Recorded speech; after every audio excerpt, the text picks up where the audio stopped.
Carriers give you so little for your older busted phone you just end up living with it? I don't think so. Verizon lets you trade in your broken phone for a shiny new one. You break it, we upgrade it. You dunk it, doggy bone it, slam it, wham it, strawberry jam it, we upgrade it. Get a 5G phone on us with select plans. Every customer, current, new, or business. Because everyone deserves better. And with plans starting at just $35, better costs less than you think. It's Friday, November 19th, 2021. I'm Ray Baker, sitting in for Roland. Here's what's coming up on Roland Martin Unfiltered, streaming live on the Black Star Network. The House voted mostly along party lines, but President Biden's $1.75 trillion Build Back Better plan passes after months of negotiation for the legislation, which focuses on programs ranging from education to health care. Texas Representative Mark Veasey will join us to talk about today's vote and the bill's chances to pass the Senate. Not guilty on all charges. After days of deliberations, Wisconsin jurors acquitted Kyle Rittenhouse of shooting 3 people, killing 2 at a Black Lives Matter protest in Wisconsin last year. In Georgia, a defense attorney for one of the 3 white men who chased and murdered Ahmaud Arbery asked for a plea deal before handing the case to the jury next week and called the rally of black pastors a, quote, public lynching of the 21st century.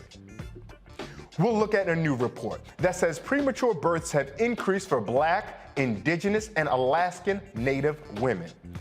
And Cedric Robinson was a political theorist, historian, and activist. We'll talk to author and Howard University professor, Dr. Joshua Myers, whose book explains how Robinson's work questioned the foundations of Western political thought, modern capitalism, and changed and challenged our understanding of race. And what can a community gain from a communal meal? We'll talk to an attorney and organizer in Newark, New Jersey, facilitating Newark's Give Thanks Community Meal. We'll find out how organizers will use food to build community across different peoples to effectively organize and create the world that they want to leave for their children. And in our Education Matters segment, the CEO of the Harvard Diversity Project explains how the program promotes educational equity by creating opportunities for underserved youth. We'll have all of this and more. It's time, in the words of Uncle Roland, to bring the funk on Roland Martin Unfiltered, streaming live on the Black Star Network. Lego. Whatever the miss, he's on it. Whatever it is, he's got the scoop, the fact, the find.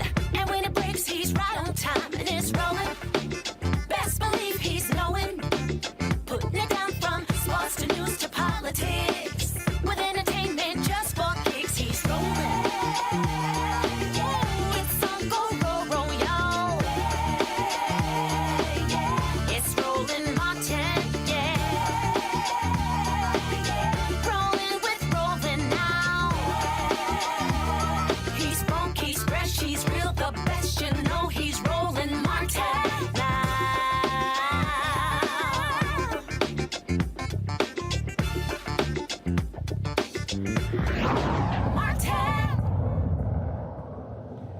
A victory for House Democrats today. President Biden's broad $1.75 trillion Build Back Better bill was passed by a vote of 220 to 213, with only 1 Democrat reportedly voting against the bill, and not 1 Republican voting for the measure to pass.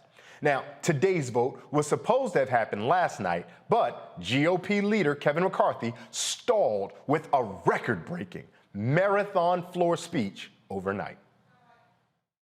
Look anywhere I want, Mr. Speaker. Mr. Speaker, I cannot believe the amount of control one-party rule wants. They now want to dictate to a member of the floor of where I can look. This isn't a Republican or Democrat issue. This is the safety of this nation over a self-described police abolitionist. So let this sink in. You're encouraging more of them to come. We think, that's a little unfair. The other countries got destroyed a little more than America. Jimmy Carter and Barack Obama. Gas prices, Thanksgiving, a border. And we went down the path with the doors open. America, you're weak. You're weak, America. You're weak because you believe in God and you take fentanyl. Yeah, I want to go back. What you just said is one of the most insanely idiotic things I have ever heard. At no point in your rambling, incoherent response were you even close to anything that could be considered a rational thought. Everyone in this room is now dumber for having listened to it. I award you no points, and may God have mercy on your soul. Now, included in the Build Back Better bill is everything from $555 billion to fight climate change, $400 billion for universal pre-K, $200 billion for child tax credits, $200 billion for 4 weeks paid leave, $165 billion on healthcare spending, $150 billion to expand affordable home care, $150 billion for affordable housing, and much more. It will now head to the Senate, where it is expected to face some challenges. Now, joining us to discuss this and much more is Texas Representative Mark Veasey. He joins us from Fort Worth, Texas. Congressman, thank you so much for making time for us and joining us here on Roland Martin Unfiltered. Good to be with you. Now, there's an immediate sense of an uphill battle because we know this is going to go to the Senate. But for right now, should Democrats and most Americans feel optimistic, would you say, about the passing of this bill out of the House?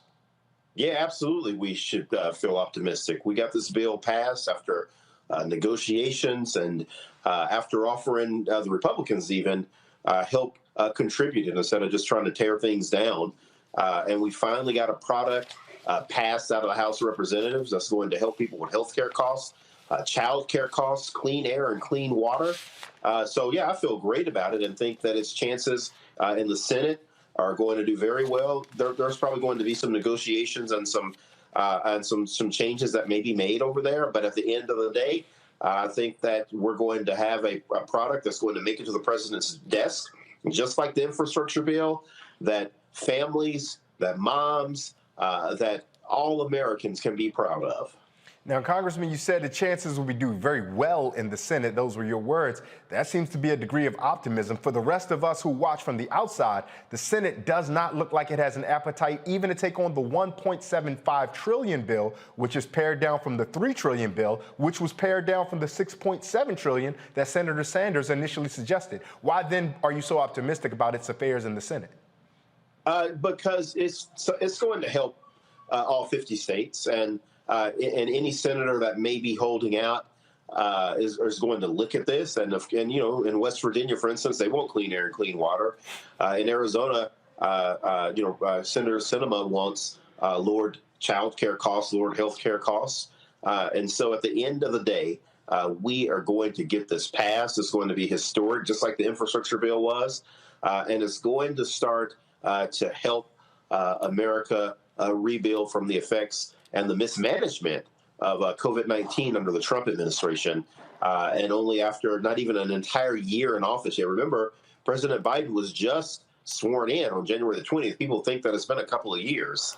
No, President Biden was sworn in on January the 20th of this year.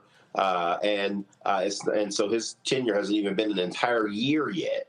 And we are finally turning things around from the recklessness, from the attack on families by Donald Trump and Kevin McCarthy and Mitch McConnell. We're turning things around, and we're going to get people a package they can be proud of. It's going to pass the Senate. I'm very confident of that. It'll pass the House, and it will make long-term substantive changes. Now, Congressman Veasey, so many people talked about the ideological difference within the Democratic Party. Some folks wanting a larger, more expansive bill that may cost a little bit more money. Other folks saying that we need to pare it down to compromise to get it done now, and then we can come back and try to accomplish some of those goals. The child tax credit, for example, only existing for one extended year is something that folks want to make a little bit longer. What type of suggestion do you have for those who want that type of programming, that type of help for middle-class families, but it might run out after a year? What type of words do you have for those folks that say we will come back and assure that working families will ultimately be taken care of for the long haul? Yeah, I think that for that, that obviously it needs to be long-term. we need to do something to finally help families out there. People wages have been stagnated for a long time now, even before COVID-19. And we need to do something that's going to help people long term. This has been a problem and a challenge that all presidents have talked about. It comes up in every presidential debate.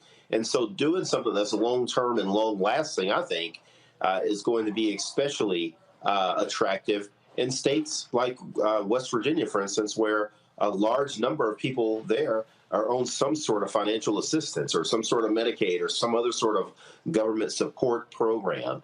And I think that these changes that we're talking about, once we can get them funded long term, that they'll be just as popular as Medicare, Social Security, Pell Grants, any other sort of long term project that we've had or program that it was designed to sort of help people bridge that gap so they can have some upward mobility in their lives. And so that's the way that I look at it, and think that because of that, we will be able to get this passed, particularly when people start going over the details of these bills and they start to think about what the infrastructure bill that was already passed, what that's going to do, for instance, to help alleviate some of the congestion that we're having with our trucks and at our ports, that people will say, hey, we need to give Build Back Better the same sort of chance and give it a closer look, because these things that are in here, they're going to help my family. And I have no doubt at all that we'll get them passed.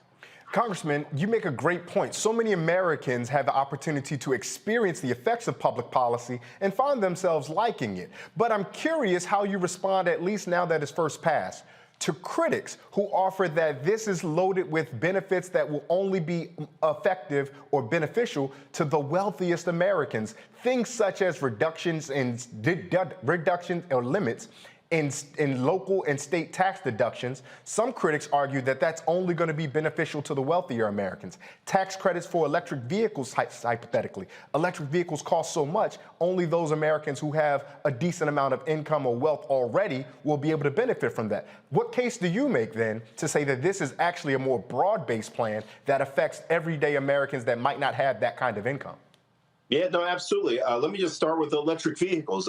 My city is actually a finalist for a large electric vehicle company that is that's thinking about relocating here. We're at the very top of the list, is my understanding, for a Rivian plant. It'll bring 5,700 jobs. The more investment that we make in cleaner vehicle infrastructure and tax credits will eventually allow them to scale so those vehicles can be more affordable for all Americans. It used to be, take for instance, the cameras that you see on the back of cars, the reverse cameras. Those used to only be on very high-end vehicles like BMWs. Now they're on all vehicles because they've been scaled. And so that's the same thing that we're doing with electric vehicles. And by providing these tax credits, it'll scale them. It'll save families money by being able to recharge the battery at home every night versus going to a gas station. And so I think that the investment that we're making right now is going to definitely pay off, not just in the long term. I think that you're going to see more and more middle-income families investing in these vehicles the more widely available we make these tax credits, because they are interested in these vehicles. But we need to do more to help them. And at the end of the day, whether you're rich, whether you're a working family, whether you live in the North or in the South, it doesn't matter, because we'll all benefit from the effects of the clean air that's going to be, that we're all going to be able to breathe and benefit from. We have some of the highest asthma rates in the country here in DFW, and a lot of it affects Black families. The more we get these cleaner vehicles on the road, it's going to help all of us breathe a little easier. And again, everybody wants to be a part of this new cleaner technology that's going to be driving our lives. Congressman, this is a substantial investment, undoubtedly. $1.75 trillion is significant. There may be space that could input for more that would perhaps benefit even more of us. But to your point, hopefully, this initial investment will demonstrate to so many Americans a larger groundswell for the follow-up packages. Support to you and others who do want that bigger package and who want to come back for it a little bit later on. And when you do, we hope that you'll come back and have that conversation with us here. Absolutely. Thank you so much for your time. Thank you. Turning to our panel, we're joined today by our good friend, Michael Imhotep, the host of the African History Network show. We're joined by Candace Kelly, a legal analyst, and by Kelly Bethea, JD. Let me make sure we give her all of her credit and all of her flowers, a professional communications strategist. Thank you all for joining us. The Build Back Better is clearly right here, and I want to start with you, Kelly.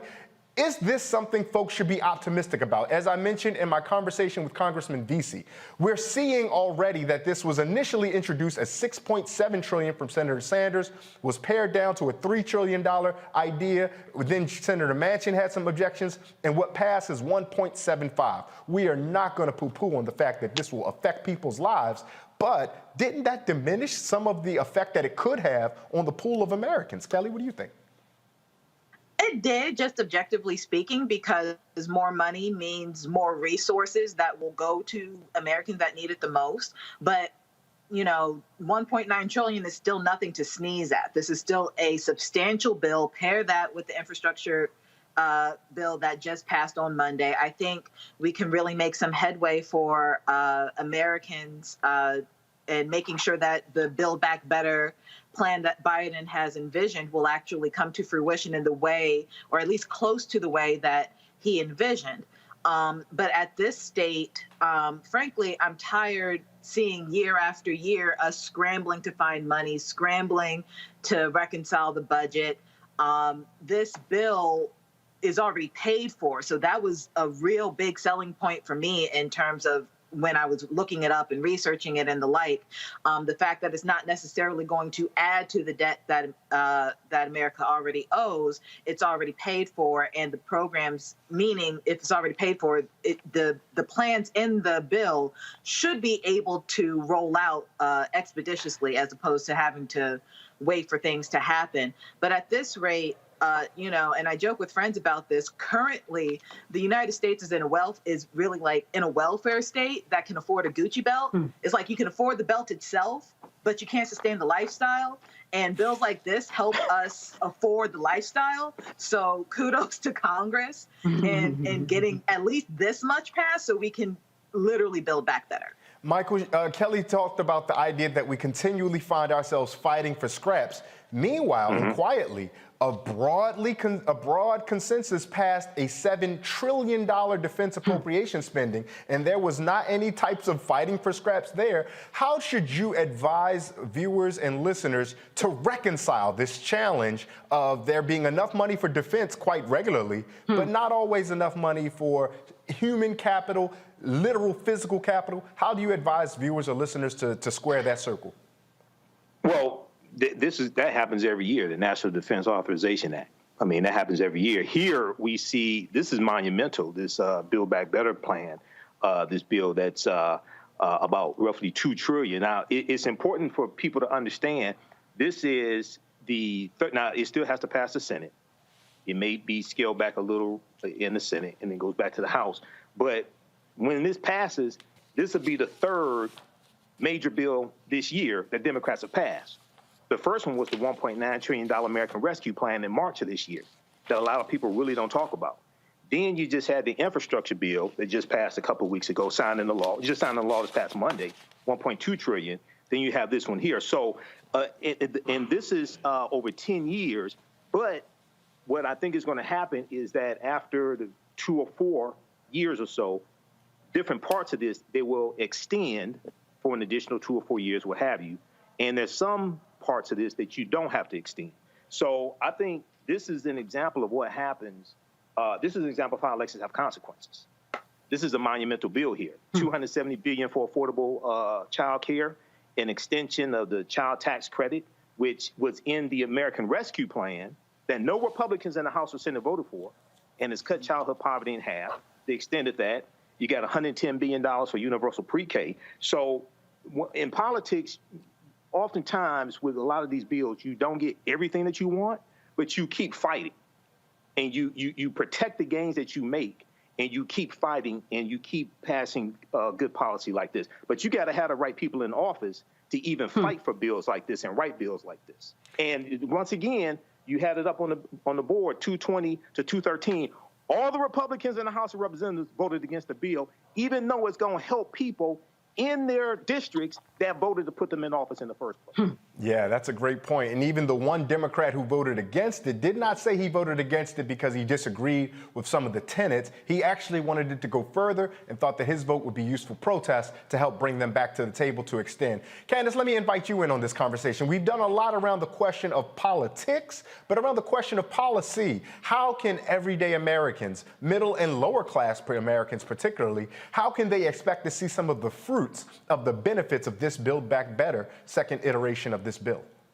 Well, listen, first of all, we need to hold the president accountable in terms of doing the job that he needs to do now, which that is work on the House right now, work on the Senate, rather. He's got to work hard for those votes. He needs Kamala's vote. He needs everybody's vote that he's supposed to get, because the tenets of this bill is not something that people object to. It just really is the politics of it all. And that's what we're dealing with. We're dealing with the politics of it all. The other thing is that, when we look at the marketing of this bill, we're looking at something that just wasn't marketed in the right way. And that's what they need to work on in terms of getting it through the Senate. But to answer your question, in terms of how people get a piece of this, listen, people have to be informed. A lot of reasons why people don't get what is due to them is because they just don't know the information. They don't know about, information about how to pay their school loans off a little better. They don't know about the programs in affordable housing. They just don't know information. And we know that the largest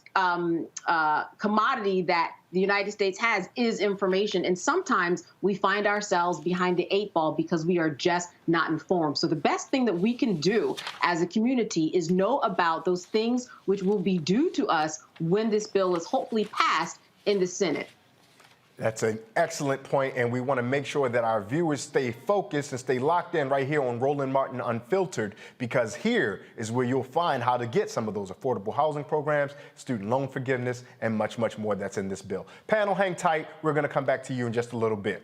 We have a lot more to come here on Roland Martin Unfiltered, streaming on the Black Star Network. Coming up, Kyle Rittenhouse is acquitted on all charges. You heard that correct. All charges. We'll break that down and hear what Reverend Jesse Jackson had to say about it.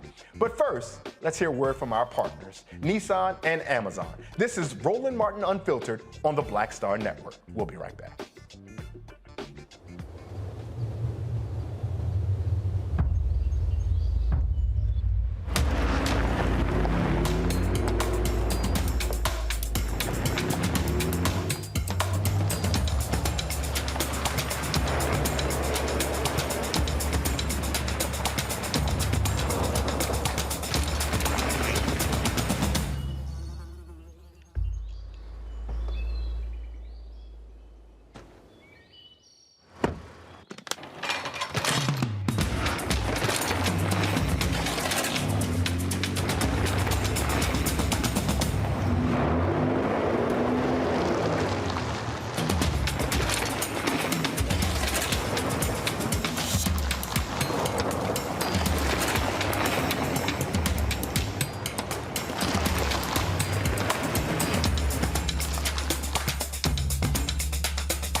Betty is saving big holiday shopping at Amazon. So now, she's free to become Bear Hug Betty.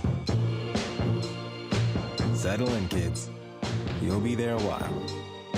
Ooh, where you going? Something that's gonna put you in that, you gonna remember this. Yeah, it was on tour. So Brian wanted to be the headliner. Now, you're headliner with New Edition. So we're like, okay, you wanna be a headliner? Not a problem. Since you think you big, that big and bad, okay? Yeah. And I'll never forget one night we, two of the guys, the driver got lost. I think it was Westbury we were playing. And I'll never forget, they asked him if he didn't mind going on first, and we would close out. And they came back and he said, no. I'll give him his prop. He took it like a man. It was rough out there. By the time he would come out, you could hear echoes. Wow.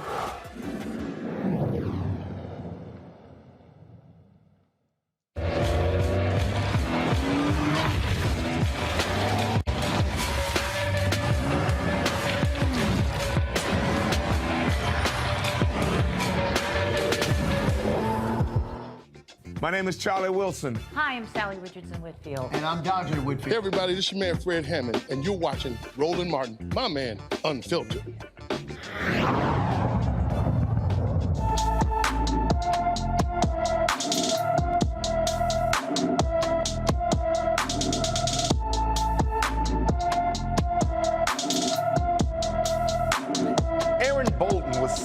Was last seen a week ago today here in Washington, D.C. The 42-year-old is described as 5 foot 6 inches tall and weighing 130 pounds. Aaron has a bald head and brown eyes. He was last seen wearing a royal blue sweater when he disappeared on November 12th. If you have any information about Aaron's whereabouts, please call Metropolitan Police Department here in D.C. at 202-727-9099. One more time, that number, 202-727-9099.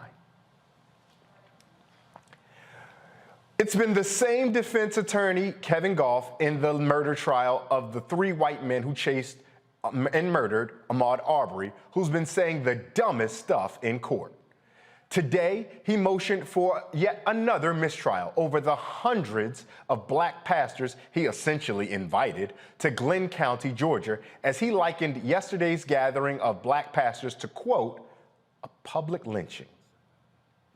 This is what a public lynching looks like in the 21st century, with all due respect. They don't have to have 10,000 people outside. They don't have to have 100,000 people outside. Perception is reality.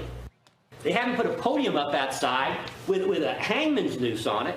Doesn't mean that this isn't a trial, despite the best efforts of this court.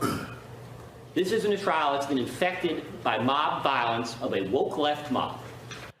Now, there were reports of Goff asking the state for a deal for his client, William Roddy Bryan, who took the cell phone video of the February 2020 shooting. When asked about the deal, Goff called the reports, quote, BS, denying the claims. Let's go to our panel on this one. Candace, I want to start with you. This seems asinine to me. I'm just going to be completely honest. And everything that we're seeing here from my black eyes seems like it is just a most overt and obvious example of racial trolling in an effort to acquit their client. But will it absolutely. work? And go ahead. But will it work? Will it work? Listen, Attorney Kevin Goff, he is really playing to his base. He's the one who sees the jury. He's the one who knows the community. And he's the one who's from the South. And he knows what he can get away with in terms of what he can say. But here's what I think is going to happen. I think that down the line, he's going to be in sanction some way, because all eyes are on him. And what he is saying is not only just a travesty, ridiculous, and racist, but it is an assault upon the judicial system and how it works and doesn't work in this situation, that he is able to say the same infuriating thing over and over again, and the judge has the same response over and over again. The truth is that he did ask for a plea deal, and the prosecution, they did not accept it. And the reason why he asked for it is because things are not going his client's way. He has to have faith in his client so that the jury can have faith. If he doesn't have it, no one does. And that's why we know that he believes that this is a lost cause, because he sees what you and I see. He sees a bunch of defendants who admitted on record, who admitted and testified on, in their recordings, evidence that came into play that said that they had no idea why they were chasing this man down the street, that there was not any threat, any harm to their well-being. And in that case, self-defense wouldn't be available to him. And that is what's going on with them. This is America. This is what we see. We are not seeing only America on trial. We are seeing the justice system on trial. And mostly we are seeing the South on trial. Kelly, real quick, the song says, don't know much about history. I'm a volunteer, don't know much about legal, right? But you have the JD after your name. This doesn't feel like an effective strategy when one lawyer seems to be sabotaging his own client's case, which will in turn sabotage the co-defendant's or other defendant's case. Help me out, fix that where I don't understand correctly. Well, correct me if I'm wrong. Yes, I have a JD, but so does Candace.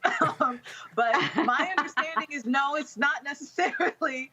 One doesn't have much to do with the other. All three are tried at the same time, in my opinion, because the entire story as a whole is best told with all three defendants in the same trial. They could have been tried separately. But they weren't. And I think it's because the story in its totality is best told with all three in the same trial. Now, just because they are all in the same trial does not mean that the other two will get off. The jury hopefully is instructed to see each defendant independently of the other, even though all three of them are in the same room together. Just because one would be found not guilty would not necessarily mean that the other one would, vice versa. I think I got that right, Candace. Yeah, no, you did. And I did not mean to insult or disparage Candace. We know Candace has a JD. And so we also want to recognize her legal expertise. Michael, let me ask you this. To say in 2021, in the year of our Lord, in Glenn County, Georgia, after your client is part of a collection of men who shot and killed an unarmed black jogger, that what was happening by black preachers outside of a courthouse is equivalent to a 21st century public lynching. What type of goal, plan, motive, or idea are you trying to communicate, and to who, by even saying that? Well, defense attorney Kevin Goff is trying to appeal to one, maybe two white jurors from the South, who they're all Southerners, but one or two white jurors who will be sympathetic to these good old boys, and they have a hung jury. Okay, they'll say, okay, he's not guilty. All right, and we know it has to be unanimous. 12-0 has to be unanimous. So now this is after he kept hitting on this point. Okay, first it was Reverend Al Sharpton. Then it was Jesse Jackson, but it was actually Reverend William Barber III, Reverend William Barber II. He didn't know the difference between the two of them. I guess all light-skinned African-American pastors with wavy hair look alike. Okay, then they show up in mass.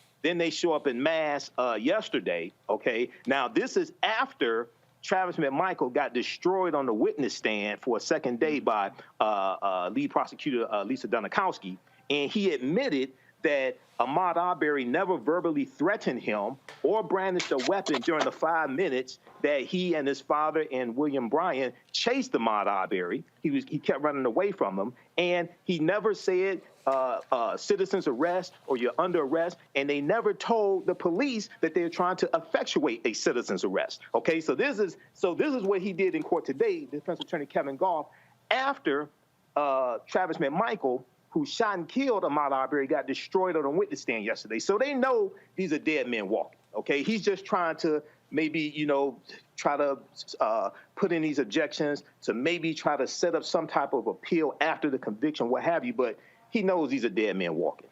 I hope so, Michael. I hope so. We thought that about another person that we're going to talk about just a little bit later, and that didn't necessarily turn out to be so.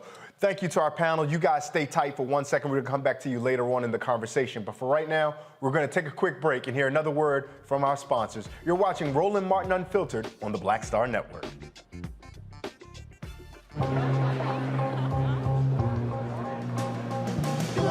Are the stars out tonight?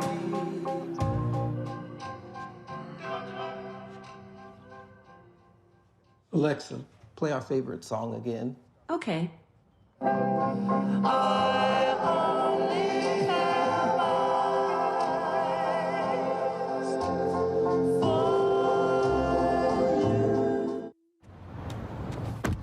Oh, that spin class was brutal. Well, you can try using the Buick's massaging seat. Ooh, yeah, that's nice. Can I use Apple CarPlay to put some music on? Sure, it's wireless. Pick something we all like. Okay, hold on. What's your Buick's Wi-Fi password? Buick Envision 2021. Oh, you should pick something stronger. That's really predictable. That's a really tight spot. Don't worry, I used to hate parallel parking. Me too. Hey. Really outdid yourself. Yes, we did. The all-new Buick Envision, an SUV built around you. All of you. Once upon a time, there lived a princess with really long hair who was waiting for a prince to come save her. But really, who has time for that? Let's go. Feeling myself. I'm feeling She ordered herself a ladder with Prime one-day delivery, and she was out of there. Almost some hood girls looking back at it, and a good girl in my tax bracket. Now, her hairdressing empire is killing it. And the prince, well, who cares? Prime changed everything. Yo, it's your man Dion Cole from Blackish, and you're watching Roland Martin, Unfiltered. Stay woke.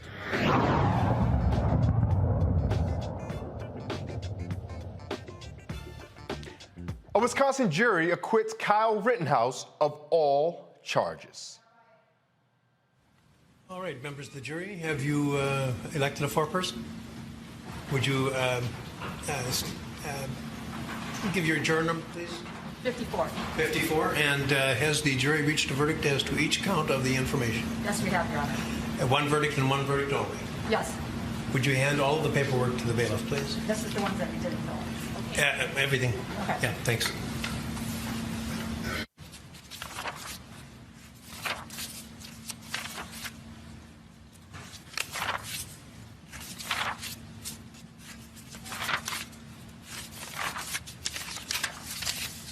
The defendant will rise and face the jury and hearken to its verdicts. State of Wisconsin versus Kyle Rittenhouse.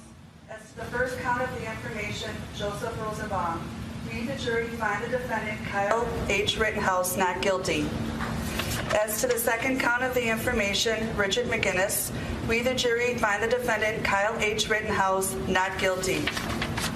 As to the third count of the information, unknown male, we, the jury, find the defendant Kyle H. Rittenhouse not guilty. As to the fourth count of the information, Anthony Huber, we, the jury, find the defendant Kyle H. Rittenhouse not guilty. As to the fifth count of the information, Gage Grosskreutz, we, the jury, find the defendant Kyle H. Rittenhouse not guilty. Joining me now jury, is senior news and politics reporter at Essence Magazine and Essence.com, Malaika Jabali, who's been following the case. Malaika, thank you so much for taking time to join us for this conversation. Absolutely, Ray. Thank you for having me.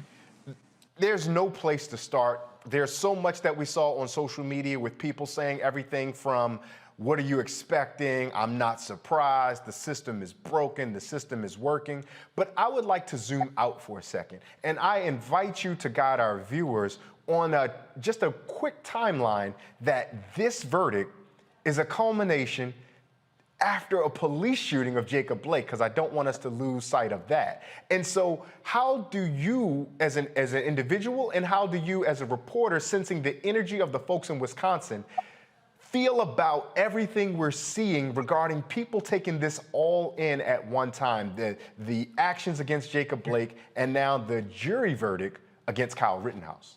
Right. Well, what we're seeing is yet another example of white vigilantes who want to portray themselves as the hero and the victim at the same time. If you look at what has been going on in southeastern Wisconsin, really for decades, it's been a powder keg. And so the people who are actually victims of state violence, the people who are being incarcerated more than anywhere else in the country, because if you actually look at the stats, Black men in Wisconsin are incarcerated more than anyone else. We don't think of the social conditions as victimizing people, but Kyle Rittenhouse can cross state lines, go to a state that he does not even live in, and protect inanimate property, things that are objects. So that takes precedence, that takes priority over people's lived experience and real lives that are shattered by state violence. For example, Philando Castile's girlfriend was on the premises that day. So I'm actually Milwaukee-based. I was in Kenosha during the protest. I was in Kenosha during the shooting.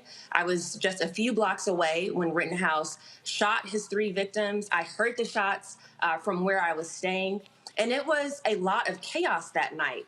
But if you look at the full scope of what was going on in Kenosha, a lot of what you saw was centered in very concentrated areas of the city. And during the day, there are peaceful protests. And so Philando Castile's girlfriend was there, for instance, to offer her support because she herself has been a victim of trauma. She saw her boyfriend get shot by a police officer for exercising the same rights, the same right to carry a gun that made him a victim, while Kyle Rittenhouse gets praised as a hero. He's still alive. He still is able to take a breath of life and live to see another day. But a lot of people who were there in Kenosha that day did not get that opportunity to even protest, to even assemble without the threat of violence. And we have to look at the larger conditions of the city and what led them there to begin with. Malika, I want to zoom out for a second, because you say that you're based in Milwaukee, and I think it's valuable for the audience to know that the Milwaukee has a long legacy of segregation, of racial discrimination, and I'm curious about how that might impact what we're seeing about how police are treating black people and about apparently how vigilante citizens are treating black people. Absolutely. Well, for one, it gives vigilantes more leeway and makes them comfortable knowing that they have an entire system that is going to support them. So in light of people who are protesting ongoing violence, ongoing incarceration, and just to remind you all, this is built up frustration. The reason why, and the importance of creating this context is so that we're not just looking at the 3 seconds of a video where someone is claiming defense. We have to also look at things beyond the legal system and look at what is just. Is it fair that people who have been enduring income inequality in the city, in the state for so long, in that region in southeastern Wisconsin for so long, is it fair that they can't even protest without armed vigilantes coming in there and threatening them with guns? Because Kyle Rittenhouse wasn't the only vigilante. There were groups of them who were protesting and arguing down and barking back against people who have lost loved ones, who've lost brothers, who have lost cousins, who've endured the same pain, and then they have to relive that trauma.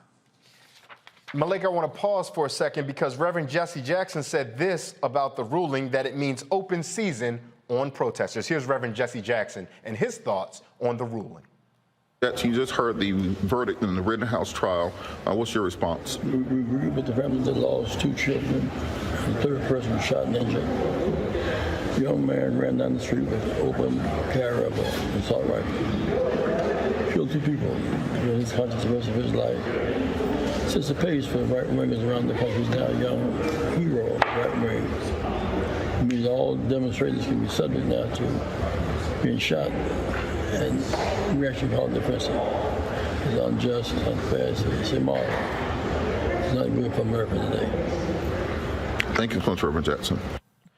Now, Malika, President Biden had this to say. Now, President Biden, again, he was in surgery at the time of the ruling.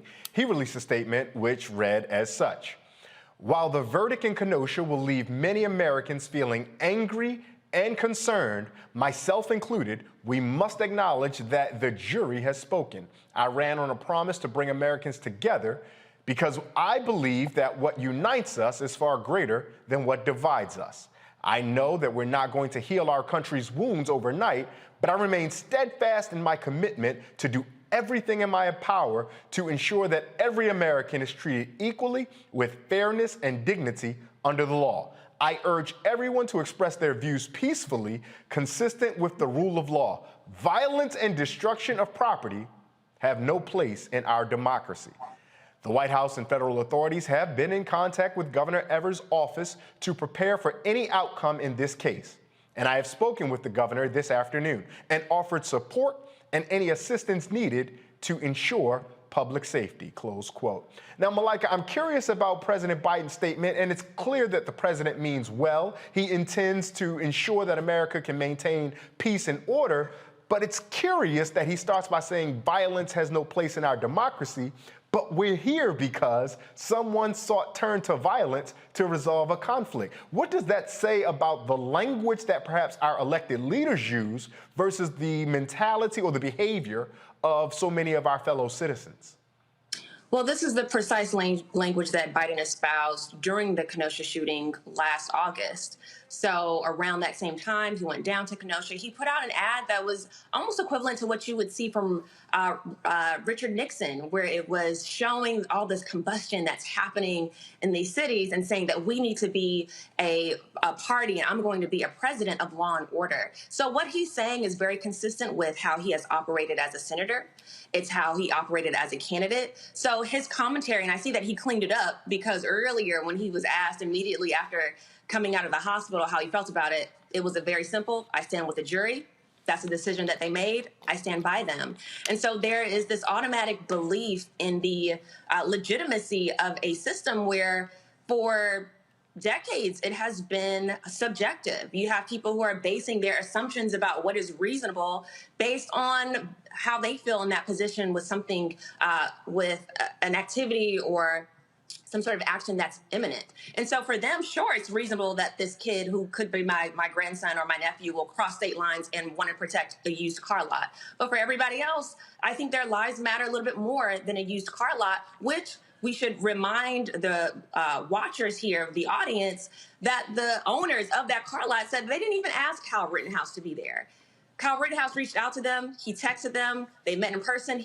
They didn't say that they needed any protection. So he took it upon himself to be a white knight. And then you have an entire legal system and you have a president that tries to substantiate the legitimacy of a system that somehow keeps exploiting and keeps taunting almost Black people and those who are looking for justice. Malika, we're going to let you get out on this, but I do want to ask, and I apologize if the question's a little difficult for the time that we have for you to answer it. How do we reconcile a system that tells us there's legitimacy in the belief of the majority, right? The jury of our peers, the election results, et cetera, et cetera. How do we reconcile the legitimacy of the beliefs of the majority when the majority hold inhumane beliefs? Well, you know, I think that is maybe overstating things a bit, because we saw even last year that a lot of people came around to supporting Black Lives Matter activism.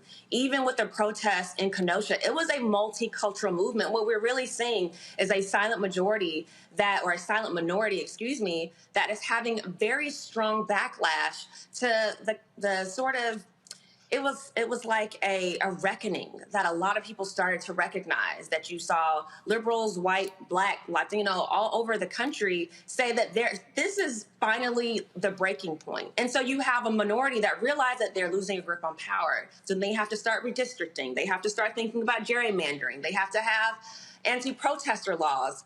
Just to keep in mind, the Charlottesville trial is happening right now, where you can have cars that ram into protesters. So they're hanging on to the very little bit of power that they think they have in a society that is changing around them. Malika Jabali, we thank you so much, and I appreciate you for reeling me back in for my reductionist and oversimplification of what the issue is at hand, and I thank you for the incisive analysis. We appreciate the work that you've done. She is the senior news and politics editor at Essence and Essence.com. Thank you so much for joining us this evening on Roland Martin Unfiltered. Thanks for having me. We're going to take a quick break, and coming up, we'll have much more right here on Roland Martin Unfiltered, streaming live on the Black Star Network. About to give you something that's going to put you in that, you're going to remember this. Yeah, it was on tour. So Brian wanted to be the headliner. Now, your headliner with New Edition. So we're like, okay, you want to be a headliner? Not a problem. Since you think you that big a band? Okay. Yeah. And I'll never forget one night two of the guys, the driver got lost. I think it was Westbury we were playing. And I'll never forget, they asked him if he didn't mind going on first, and we would close out. And they came back and he said, no. I'll give him his props. He took it like a man. It was rough out there. By the time he would come out, you could hear echoes. Wow.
Maureen is saving big holiday shopping at Amazon, so now she's free to become Maureen the Merrier.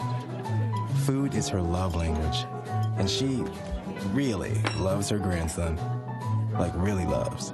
Hey, I'm Donnie Simpson. Hi, I'm Eric Nolan. I'm Shantae Moore. Hi, my name is LaToya Luckett, and you're watching Roland Martin Unfiltered.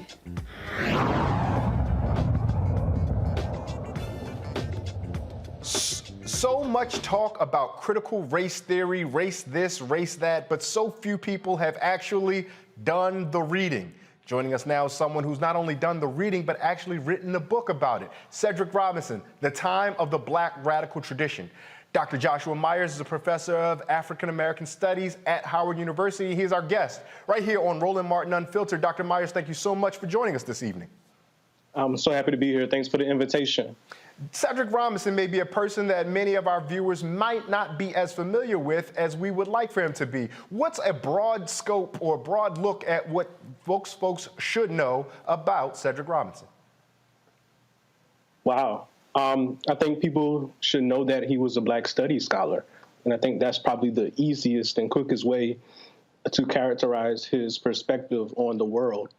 And as a Black Studies scholar, ultimately what that suggests is that to study and view the world are through the lens of Black people, but also through the lens of Black people who constituted what he called the Black radical tradition, which is a tradition of refusing to accept the world, the modern world, the world that reduced African people to slavery, the world that instituted the capitalist and colonialist and imperialist foundations that we associate with the modern world. It's the people who refused those terms of life and then resisted and imagined an otherwise to those systems of oppression. I'm sorry, go ahead. No, please. When you talk about refusing terms, some folks might not be completely abreast on what type of things we mean when we say that. So when we say refuse terms or to look about other ways of existing, what are we actually saying there?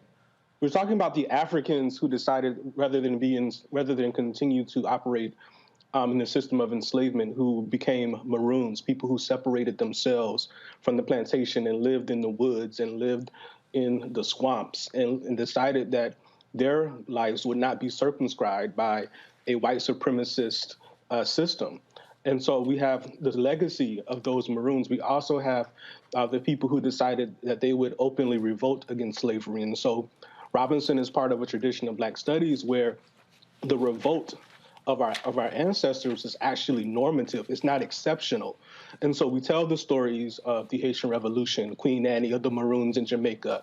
We tell the stories of Nat Turner. We tell the stories of Sam Sharp. And we tell the stories of all the various radical and revolutionary movements that African peoples pursued, really going back to the foundation of New World slavery in the 15th and 16th centuries. It doesn't start, when we notice a Nat Turner in the 19th century. Nat Turner is heir to a tradition that was over 300 years old by the time he emerges. One of the things you talked about is this idea of we tell the story, we tell the story. So many people hear Black studies as you led talking about Dr. Robinson and think it's a history question. But in conversation and reading some of your earlier work, Black studies, Africana studies is far greater than history. What is Black studies? What is Africana studies if it is not reduced to the discipline of history? Well, one of the things that Cedric Robinson teaches us is that the discourses that we associate with the disciplines are actually created in many ways, in ways that are hostile to us being able to tell the stories that we should tell. And so Black studies takes the perspective that not only must we tell the stories, we must tell the stories as African people have understood those stories, which in many ways eviscerates the white supremacist foundation of the academic disciplines. And so we're not seeking inclusion in American narratives of history. We're not seeking recognition in the political science domains. What we're talking about is an entirely alternative way of viewing the world that would have resonated with those same Africans who resisted. So often we talk about the theories, and you outline theory very well here, but we understand, particularly black folk in the United States, we need our material needs met. Is there anything instructive in Cedric Robinson's work that helps us get to the point where, yes, we can begin to engage alternative models, but while we work our way there, we meet our material needs? Well, certainly. I think part of the tradition of resistance is enslavement, colonialism, imperialism don't in fact help us meet our material needs. And so we actually have to practice, as we pursue a different world, we have to practice the alternatives. And so I think about the enslaved Africans who became Maroons, who then would take it upon themselves to provide a kind of living situation otherwise, which meant that they would often take food away from the plantation, right? They would create sources of income that were not reducible to the economy of slavery. And so when we think about this notion of black self-activity, when we actually strip away the notion that African people were only subject to or only reducible to what the system made them, we can see the various forms of ingenuity, we can see the various forms of black creativity that allow for us to live the alternative, even as we struggle to make that alternative permanent. And so this is why we must study the Maroons, and we must link the Maroons, as Robinson does, to other forms of radical practice that look more familiar to us in the late 19th and early 20th centuries, going all the way into the periods that most people associate with the term radical, which is the 60s and the 70s. You introduced an interesting concept there, the association of a belief of what radical is. And so many folks, particularly in this modern United States context, will say, Alexandria Ocasio-Cortez, she's radical, or Bernie Sanders, he's radical. What is Robinson talking about, and what do you illuminate in the text, in the book that you've written, about truly the definition or the meaning of radical? For Robinson, black radicalism is, again, about the refusal of the terms of white supremacy. And what we have to actually do is link white supremacy to the modern world system, which is another shorthand for the ways in which we live today. And so he's refusing the idea that the state form is the only form for human life. He's refusing the notion that the capitalist world system is the only form of living in terms of our relationship to the market and the economy. Radicalism is ultimately about recognizing that all of the systems that we assume are normative are in fact creations, they are constructions. And insofar as they're responsible for the evils in this world, that's how we in fact rationalize, if you will, why radicalism is the only way forward. What do you hope students of Dr. Robinson and ultimately your students who read this text will take away from this work that you've put together? Well, I think part of it is we want to offer a guide to how to read a Cedric Robinson. Because what we have now over the last 5 or 6 years, in the wake of his own transition, is that his name is becoming more and more popular. And so what we have to make sure happens is that the study process, the ability to take his text and actually root out those elements that are necessary for our revolutionary struggle in this current moment, are actually honestly and cogently outlined and elaborated. And so I hope this book serves as a guide for people who want to actually dip their toes into this very important scholar who is only representative of this very important tradition of radical scholarship. Dr. Myers, I'm going to let you get out on this, but I do want to ask about this. So often we think, oh, theory and radicalism and racial capitalism, that's for the really smart people like Candace and Kelly and Michael. They wrestle with all this stuff. But I went to one of your book talks before, and you talked about the everyday reading groups, the construction worker and the domestic servant, the farmer, and all those folks who read. How do you invite or encourage those of us who are blue-collar workers who come and log on and watch Roland Martin Unfiltered just to get our information? How do you invite us to access some of this material that, when we start talking about racial capitalism, can feel really heady? It's interesting because the foundations for Robinson's life is actually in the kinds of study groups that you just mentioned, which were not really fancy academic study groups. They were actually study groups that were rooted in the community, that were rooted in those elements of Black folk who wanted to actually interrogate the world around them. I mean, so we're talking about labor unions, we're talking about scholars scholars without portfolio, people who are on the streets. And so that, I think that shows up in very important ways in his intellectual work. And it's up to people, I think, to really be purposeful in honoring the tradition of study, which, if you understand our tradition, it's not really connected to the fancy academic context. It's connected to those Africans who were in the 19th century, right after slavery, who decided that they wanted to read, and they developed these circles, at night as they are, stealing away and going into these sort of communal spaces and figuring out what it is that they needed to know. These were the secret schools, right? And then after enslavement was over, they simply continued that process. They created these institutions underneath the official institutions. And so it's actually connected to radicalism to read. It's connected to radicalism to study. It's in our tradition. Dr. Myers, you do some work on this. Obviously, you've also written a book about the 1989 Howard University protests, but you also write about jazz music and art, and there's something called A Gathering Together that you could tell our viewers about. Before you get out of here, tell folks about all the different places you write, all the different works that you do, and how folks can continue to access and find and follow your work. So yeah, thank you for that. So A Gathering Together literary journal, we're about to celebrate 5 years. It's a place for Black writers who want to steal away, right? To sit down and, as Sylvia Winter says, talk a little bit about culture. And agatheringtogether.com is our website. It's an online journal, and so we invite writers who want to embrace that ethos to join us, and as well as readers. And so I write about a lot of different things: art, music, radicalism, social movement history, and you can access all of my writings at my website, joshmmyers.com. It's the one-stop shop, I guess. The one-stop shop. And Dr. Myers, you are a fan of the Atlanta Braves, so congratulations on that World Series championship after the long drought. I believe before we let you get out, I think Candace might have a question. Candace, did you have a question for Dr. Myers that you would like to hit him with before we let him get out of here?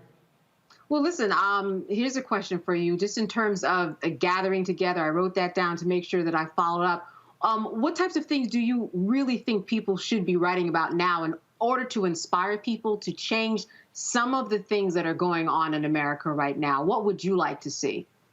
Oh, my God. So I think folks just need to slow down a little bit. And what is enduring about the ways in which Black people have initiated projects of survival that people who are moving too fast don't often stop to consider and think about, right?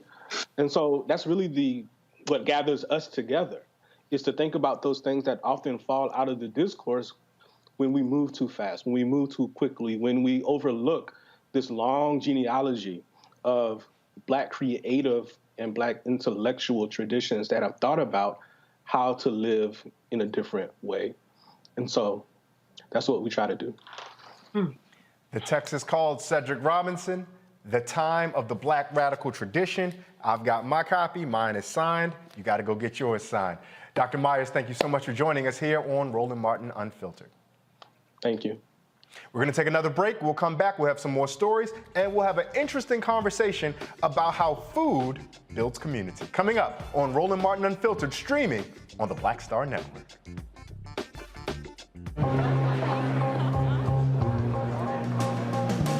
Are the stars out tonight?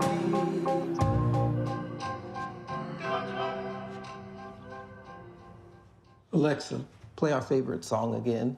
Okay.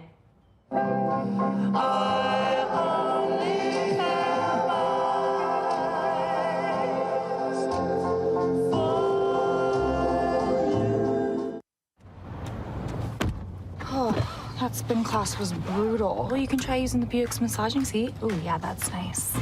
Can I use Apple CarPlay to put some music on? Sure. It's wireless. Pick something we all like. Okay, hold on. What's your Buick's Wi-Fi password? Buick Envision 2021. Oh, you should pick something stronger. That's really predictable. That's a really tight spot. Don't worry. I used to hate parallel parking. Me too. Hey. Really outdid yourself. Yes, we did. The all-new Buick Envision, an SUV built around you, all of you.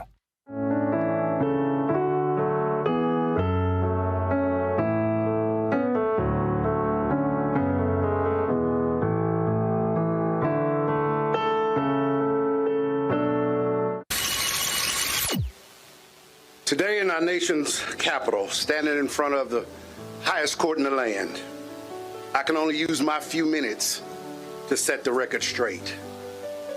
You see, I'm the preacher who supported Joe Manchin in Charleston, West Virginia, the downtown church. Over 2 decades I've known him. And I'm the preacher who supported him in a way of even commercials that aired. They aired and I concluded at the end of the commercial that Joe was the type of leadership that West Virginia needed. But then, Senator Manchin, I have to stand before people today to say I looked into the eyes of the people who attend my church. Wow. See, you call them voters, but I call them members. You call them voters, but I call them congregants. You call them voters, but I call them family and friends. And I had to answer the questions, and I had to boggle and grapple with the issue that they said, you said that giving them anything in the state of West Virginia would cause them to have an entitlement mentality. Jesus. I got a question, who's doing the entitlement? Yes, I'm just here to remind you, Joe, that the constituents of West Virginia are the ostracized, the parenthesized, the marginalized, the kicked to the curb, the least, the lost, the left out, and the looked over. I need you to think about them, Joe, when you are thinking about the Build Back Better plan, voting rights, and ending the filibuster. That's the type of leadership that West Virginia needs. So, Senator Manchin, I will be remiss if I didn't remind you that the Bible says some things about leadership and how to lead. I'm a preacher of the gospel, so I got to sermonize just a little bit. Timothy says that a leader is one who loves what is good.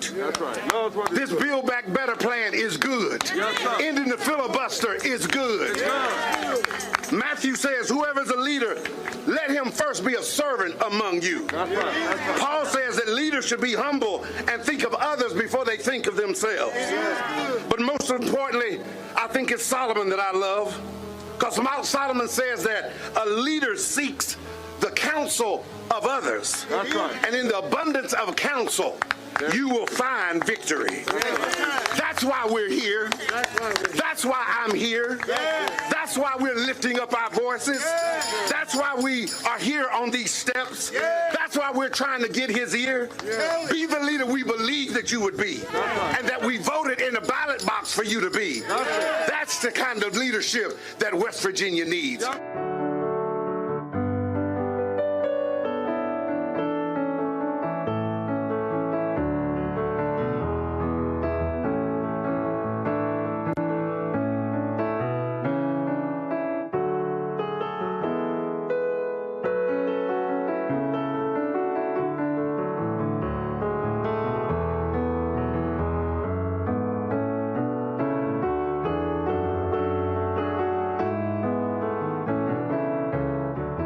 Once upon a time, there lived a princess with really long hair who was waiting for a prince to come save her.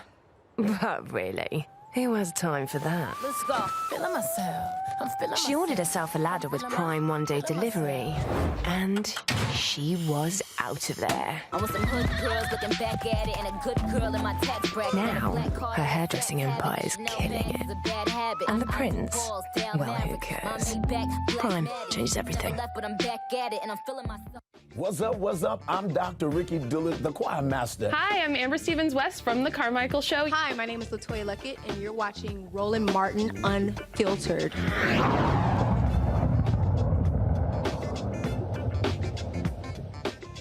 Six Fulton County, Georgia deputies have been indicted on several charges, including murder. after Antonio May died in their custody in 2018.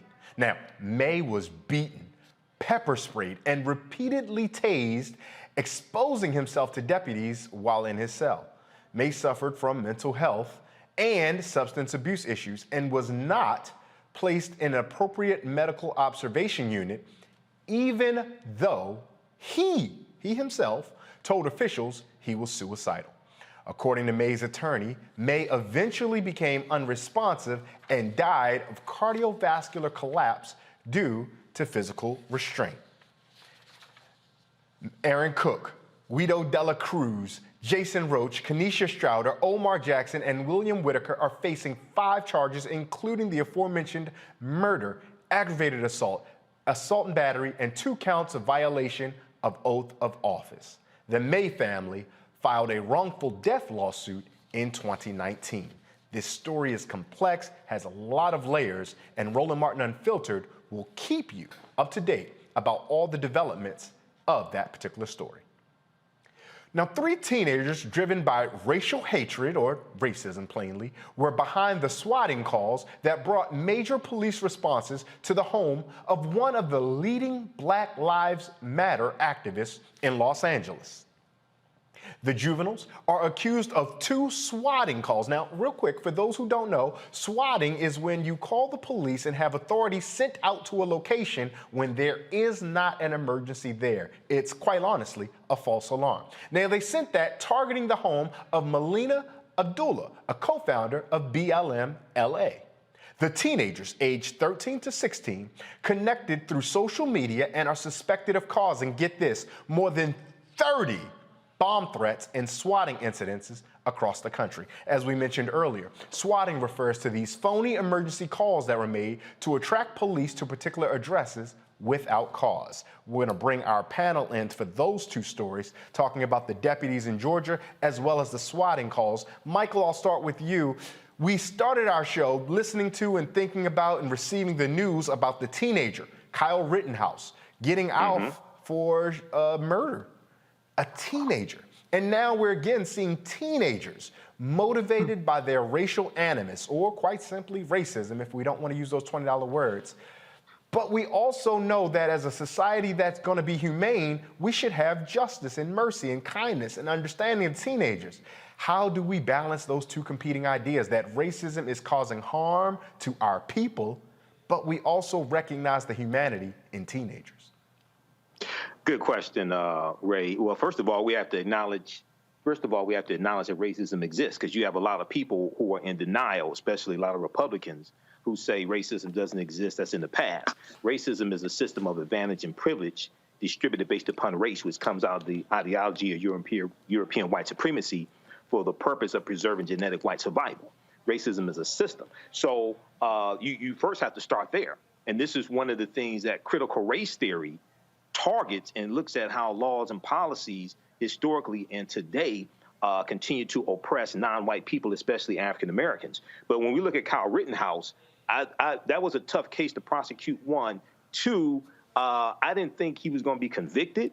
Okay, having watched some of the trial, and then also when the prosecution's star witness testified that he raised, who was armed also, that he raised his pistol at Kyle Rittenhouse, then that gave bolstered Kyle Rittenhouse's self-defense claim. So when we look at Melina Abdullah, and I actually saw an interview that she did dealing with this swatting incident, hopefully these 3 white teenagers operating out of white supremacy and racism, hopefully they'll be prosecuted fully, because this is very serious. She could have been killed, okay? She could have been killed with these swatting incidences. So this is another reason why the real history of this country has to be taught in schools, okay? See, Americans are very, very ignorant of history. And you also have this false lost cause myth that's been pushed for about the last 150 or so years, dealing with the fact that the Civil War, or the myth that the Civil War was fought over states' rights, which totally distorts all this history post-Civil War, Reconstruction era, et cetera. So one, I'm glad the sister is still alive and can still talk about what happened. Two, these teenagers need to be prosecuted to the full extent of the law. Candace, we think about the idea of racism and the states' rights that Michael alluded to, and quite honestly, it was a matter of state rights. The states' rights to be racist and continue to move slavery across the country. But so many Americans, particularly those who may not be sympathetic to where I presume, and forgive me for assumptions, the four of us might stand, would say, what's the big deal? No one was hurt. It's not a problem. We should just relax, give them a slight slap on the wrist, and call it a day. How would you respond to the critics who may say that? Well, first of all, disclosure, Melina Abdullah was my roommate at Howard University. But I will say this. Yeah, these young men who went online, first of all, got together and allowed themselves to get riled up the same way that Kyle Rittenhouse did, the same way that Travis McMichael did, you know, going online and using these galvanizing people around them to support what they did. They do need to be made examples of. The same way that Kyle Rittenhouse is now has set a precedent. Vigilante is allowed to do when they go out on the street, have a gun when they're 17 years old, have their mother drive them across state lines in order to carry out a mission that was never assigned to them. We need precedent here. Melina could have died. Her children could have died. They put her whole family at risk over and over again. So I don't think that they should really tread lightly, especially when these teenagers are smarter than we think. They know all about it. I mean, they are joining groups and they are, you know, online, creating discord in more ways than we imagine. Let us not underestimate how smart they are. Of course, let us not, you know, underestimate how stupid they can be too. But if we let these people go, what does that say about how we see this act, which, as you said, could have led to her death? And that's really what the question is here. Why are we allowing them to, or why would we allow them to continue to do this and not go hard on them when someone could have died? We've seen people die in lesser situations. Kelly, I think it's fascinating that Candace introduced the word Discord, because there's actually a communication platform called Discord that so many young people engage on and communicate with one another. Again, we're going to get into a place where we have to do some balancing here. And you as a communication professional, I'm curious how you see this. How do we balance that we police this digital space where so much of the grounds that is ultimately leading to harm for our people, for people who care about justice, the conversations on the internet? How do we police that space to ensure the collective safety of all of us, while also providing the freedom that we need to be able to communicate freely with one another? I mean, that's an excellent question. And honestly, that question stems from how we view the First Amendment. I think that traditional press and media has done a fairly excellent job regarding what can be published, what can't be published, the whole notion, especially in journalism, of trust but verify, and then verify again. You know, even though the First Amendment exists, that is not license for you to just say whatever comes across your mind and not anticipate a consequence. And unfortunately, since we do not have any laws on the books regarding internet regulations, that is, they have not been updated since, I want to say, 1996 or something to that effect.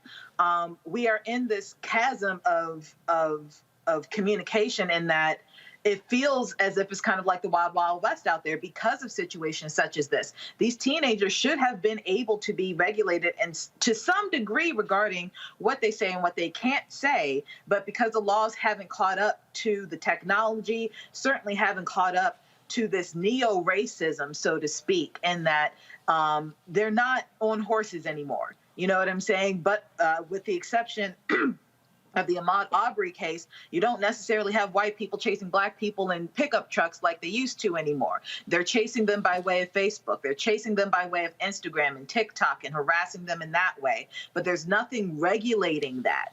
But specifically when it comes to the LA teens and the swatting, that takes it to a whole nother level, because it's not just about free speech. It's not just about the communication of your ideas and how they combat with someone else, that's taxpayers' dollars being wasted. SWAT team is no joke. You have tens of people coming to the house expecting basically terrorist level emergencies, and only to find that it's someone just chilling in their house, you know, as they are allowed to do. They have the right to do that. And the trauma that is incurred on, honestly, both sides of that. SWAT doesn't want to go to a house that doesn't need their help. And certainly people who are in their homes don't want SWAT in their house when they don't need SWAT in their house. So, and all of that is paid by tax people's dollars. So it's, the teenagers are being infantile here. You know, they're being treated like true ignorant children. They knew exactly what they were going to do, but we are really babying them and coddling them, very likely because of their whiteness. And in any other case, they would be, you know, like anything would be held to the highest extent of the law regarding their actions. Same with Kyle Rittenhouse. I want to try to fit this in before we get out of time, but I also don't want to undermine the seriousness of the charges. Looking back on the story that we read about the deputies in Georgia, Candace, when you hear that story and you hear about this man saying, hey, I myself may be suicidal, and yet the guards aren't treating him with that kind of sincerity because he exposed himself, guards being impetus, like just acting, as Kelly says, infantile, because they could not handle that. But these aren't the 13 to 16-year-olds that we need to balance consideration of their immaturity with. These are adults who, to Kelly's point, are paid for by taxpayers who were exacting this harm on one of those in custody. What's your read on this? And is there any faith or optimism that, one, justice can be found here, but beyond justice, and forgive me for boxing you in with the question, is there any optimism we can stop this from happening? Well, certainly they are adults. But listen, they are adults that need more education on how to handle people in those types of social and mental crises that we know about, that they often do not know about. When we look at police training, they go, 1 or 2 years? They reach a certain amount of hours. They don't get a lot of training for people like this. And this is where they run into a wall. But we've seen what's happened in Camden, New Jersey. We've seen what's happened in Ithaca, New York, where they have rearranged their whole policing system in order to deal with the changes in the community and keep up with various people's needs. Why do people have to have police training in order to be a part of the force? I think that things are changing, and I think that they're changing for the better if we look at a few examples that already exist. That's number one. We have templates. We have templates that works, and these are cities like Ithaca who, if you reach out to them, they will help you with your city and your situation because they're doing it up there. Number two, the Department of Justice has to get involved in these types of places the same way that they are in Phoenix, Arizona, the same way that they are in Minneapolis, where they're getting on the ground with police officers, interviewing people, interviewing retirees, interviewing people who are part of the community to figure out what is the matter with this policing system?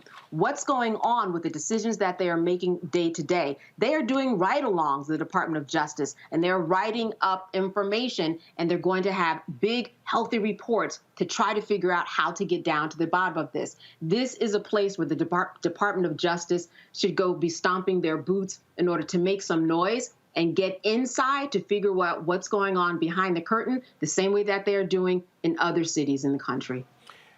Kelly, let me ask you this. Is it just that we as a society think that whatever happens to a person in police custody, they deserve it because they're in police custody in the first place? Because it's one thing when we see the interaction between citizens and law enforcement before they become persons in custody, but far too often are those in the custody of our Department of Corrections, ironically as they're called, have adverse experiences. We know that with Sandra Bland. Once she was in their custody, horrible things happen. And so what does it just say that us, not just those who need the training that Candace correctly pointed out, but we as a society, are we okay with what happens to people in custody because we blame them for being in custody? That's a loaded question, right? Because as a society, we've been conditioned to trust the police. We've been conditioned to trust law enforcement and defer to their judgment when it comes to pretty much anything that they do, right? So the fact that we are now coming around finally to the point and the notion that police officers are humans too, meaning that they too can also make mistakes, that is shifting the paradigm for sure regarding the perception of police officers. But right now, I mean, you can see it with the Rittenhouse case. Even though he wasn't a cop, he was, defending the law or whatever he was doing. And even in that notion, even though he's not a cop, people are like, well, it was chaotic and he was trying to abate the chaos. So I guess what he did was okay, because we trust people who are attempting to or allegedly abating chaos to be good people. But Rittenhouse very well could have been lying about that. You see what I'm saying? Police officers, we now know, lie. So I think we are shifting the perception of police officers, meaning that we know that they are human now. We know that they make mistakes, but we have a long way to go before we can truly hold them accountable for their actions because of the hold, the psychological hold that law enforcement, the conception of law enforcement has on the American people. Michael, let me ask you this. We've done so much work, as Candace and Kelly have pointed out already, about getting the public to understand, yes, law enforcement officers, generally police and sheriffs, are human beings. But when we start to pierce inside those who work in the Department of Corrections, are we going to have to start all over again in teaching about some of the horrors that those guards inflict on those that are in custody? Yeah, that has to be, I think that has to be exposed, but also then that's part of the, you see, you have the police reform. You have one side, which is police reform, the police departments, 18,500 police departments, things like this. But then you also have to have prison reform and what takes place inside of prisons and how prisoners are treated. And there has to be, I think a shift is taking place now where people are realizing just because somebody is in prison, and even if they are guilty, because sometimes you have people who are not guilty who are in prison and they've been convicted, that does not mean they should be treated inhumanely. And we have to come to that realization that these are still human beings and you can't mistreat, you can't just do whatever you want to them. And then also understanding the role that mental illness plays, and you have a lot of people who are in prison who are mentally ill, and you have prison guards who interact with them who may not have training on how to deal with people who are mentally ill. So you have the reform that needs to take place when it deals with police reform, but also that takes place, the reform that needs to take place when it comes to the whole prison industrial complex as well. Got a lot of work ahead of us. We're going to take a break, but before we do, I know we have to say goodbye to my Howard University sister, Candace. Candace, thank you so much for spending time with us and being here. Absolutely. Before we get out, tell folks where they can find you, how they can find you, how they can continue to get more of that incisive analysis you provided. Absolutely. CandaceKellyTV.com. EY at the end and an ACE on Candace. Absolutely. We're going to take a break here. Another word from our sponsors. You're listening to you're watching, this is television. You're watching Roland Martin Unfiltered here on streaming on the Black Star Network. We'll be back.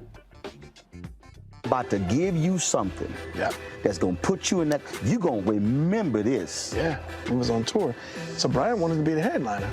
Now, you're headliner with New Edition. So we're like, okay, you want to be a headliner? Not a problem. Since you think you big, that big and bad, okay? Yeah. And I'll never forget one night we, two of the guys, the driver got lost. I think it was Westbury we were playing. And I'll never forget, they asked him if he didn't mind going on first, and we would close out. And they came back and he said, no. I give him his props. He took it like a man.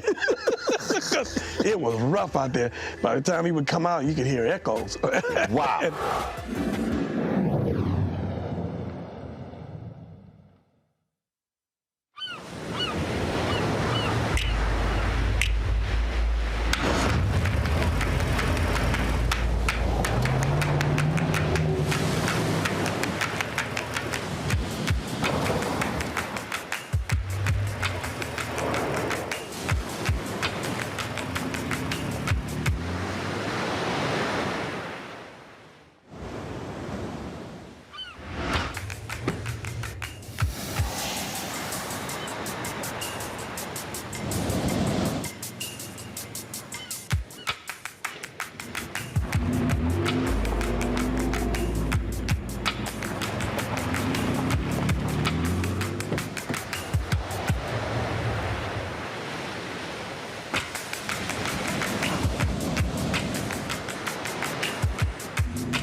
Maureen is saving big holiday shopping at Amazon, so now she's free to become Maureen the Merrier. Food is her love language, and she really loves her grandson. Like, really loves. What's up, y'all? I'm Will Packer. Hey, everybody, it's your man, Fred Hammond. Hi, my name is Brescia Webb, and you're watching Roland Martin Unfiltered. And, well, I like a nice filter usually, but we can be unfiltered.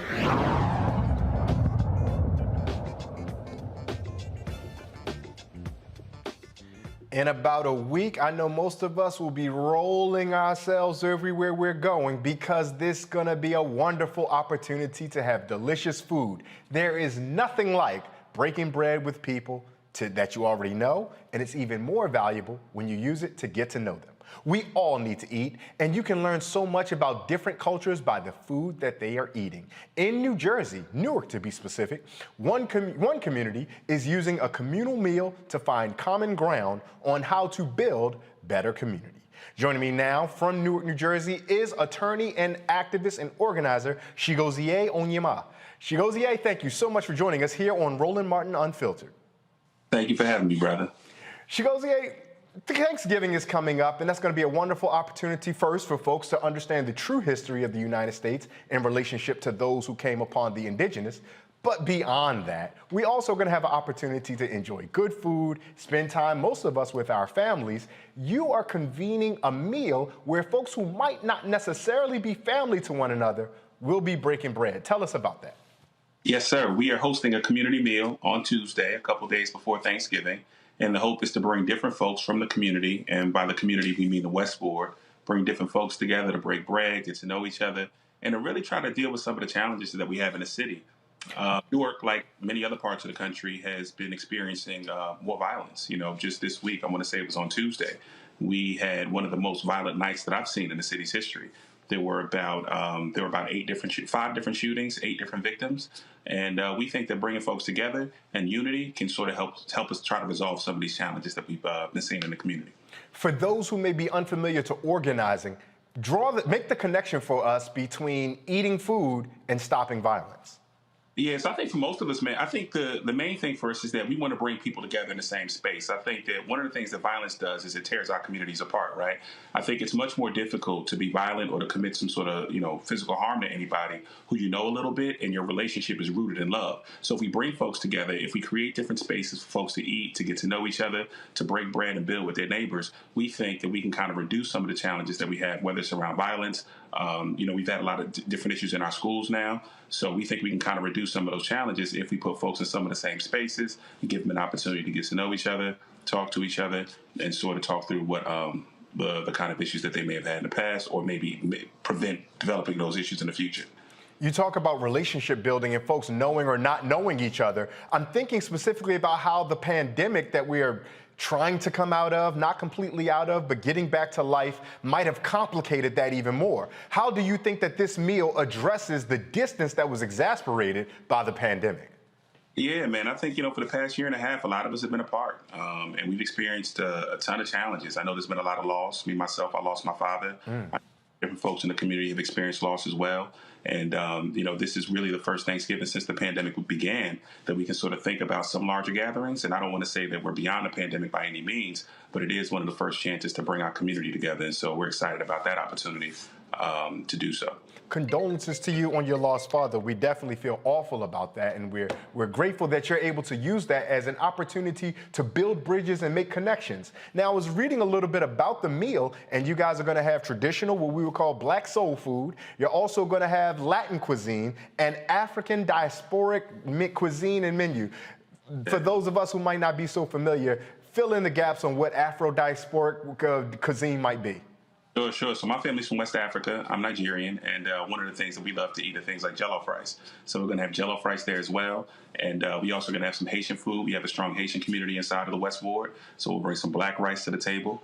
So the whole idea is to really just bring a variety of different cultures together that's very representative of the West Ward. We have a strong Latin American community inside the West Ward, so we want to bring those folks together as well. And, when we share cultures, we think that folks also get a chance to know each other a little bit better, too.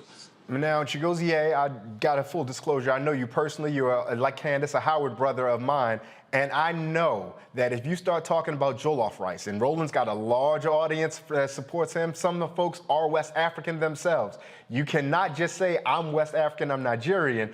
Different ethnic groups, if I'm not mistaken, will really put their own taste on jollof rice. Particularly, I know the Senegalese compete with the Ghanaians, who compete with the Nigerians. There's the Igbo, the Hausa. This is a whole big thing. So how are you going to keep the peace in a meal that's supposed to bring us together that seems like it might be dividing us? Well, I think we've kind of resolved that Igbo people make the best jollof by now. So I think, we can kind of keep the peace with that resolution. We know we got the best food on the continent, so we are indeed excited about that. We're going to go ahead and direct all the criticism, not to Roland Martin Unfiltered, to Chigozie Onyema, who says that Igbo people make the best jollof rice. But quite seriously, what ultimately do you hope when folks leave this meal? What do you hope that they take back to their homes that they can carry with them beyond having a delicious taste of a foreign cuisine? Yeah, I think for us, it's about thinking about anti-violence work, man, and not just the kind of physical violence that I just talked about, but really, the violence of food insecurity, the violence of food deserts. So I think our presence, the meal that we're putting together, we're also going to give out some turkeys as well, so that we can kind of deal with the fact that some folks might not be able to get access to turkeys. But we want to try to deal with all different kinds of forms of violence through this one initiative, and then hopefully we can build on this and create different opportunities for folks to come together as well, so that we can model the kind of communities that we want to build, not just in the Westwood, but throughout the city of Newark and really throughout our country. We've got panelists with us. We've got Michael M. Hotep of the African History Network, as well as Kelly Bethea. I want to bring them into the conversation. Michael, you and I are good Sigma brothers, Phi Beta Sigma to the core. So we know what good fellowship and community is like. When you hear about what Mr. Onyema is doing in Newark, what is your takeaway about how this can impact the community? And after you answer that, feel free to offer a question to Mr. Onyema, should you have one. Absolutely. Well, I think this is a good thing when we can bring people together from different cultures. We can bring Africans together, continental Africans, African Americans, people from Latin countries, Latin American countries, Spanish-speaking countries, and we all have commonality as well. I think it's a good thing. And when you can teach history through food, you can teach history through the foods that people eat. We know cow peas or black-eyed peas come from West Africa. We know watermelon dates back about 5,000 years ago to Egypt. So even foods in this country that we think are American foods have a African origin. But a quick question for Chigozie. Can you talk some about the relationship between African cuisine and Latin cuisine? And because we know that Africans were taken into Spanish colonies conquered by Columbus, like originally Jamaica was a Spanish colony, and Haiti, Hispaniola was Spanish, and Cuba, things like this.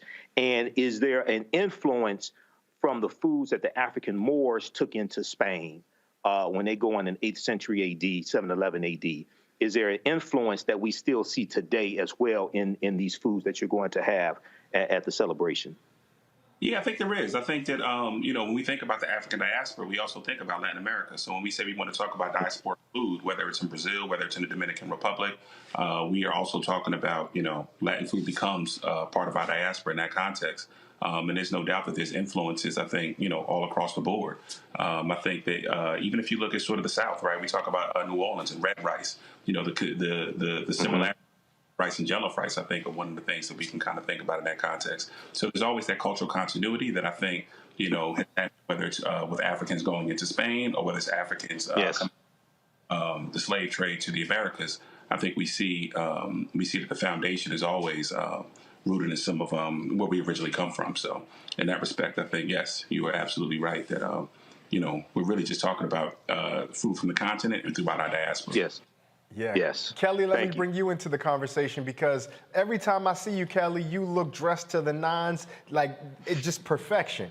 And I know there's no way that you can eat as good as these folks are going to eat on Tuesday with the beautiful hair and the great makeup and the well done. Oh, absolutely not. I know you can't do that. So how would you recommend that folks show up to a function like this where we know we're going to break bread and socialize, but also folks are going to want to put on their best self and present in their best way possible? Kelly, how would you recommend? And also, if you also have a question for Mr. Onyema, feel free to offer it after you answer.